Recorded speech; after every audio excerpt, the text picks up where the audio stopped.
We'd like to thank Ms. Nora Manligis for the trophy. The Imelda Papin of the UAE. Kakanta ito mamaya. Oo, sabi ko.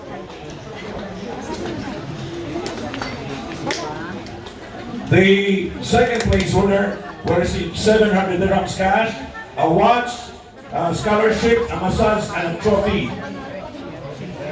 Ladies and gentlemen, our second place winner tonight is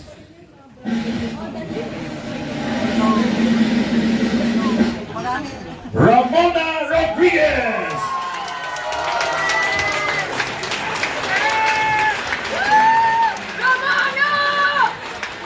Mananalo pala yung mag-procrastinate tayo, no?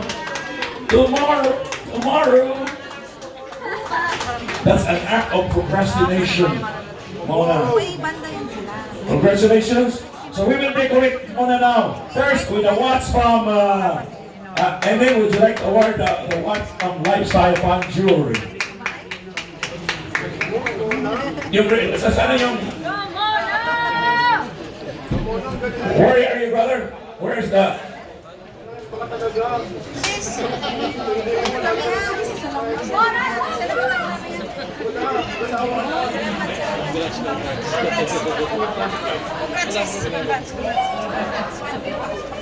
Okay.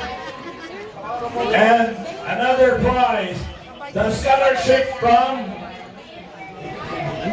Torts Institute, Madam Josie, the award.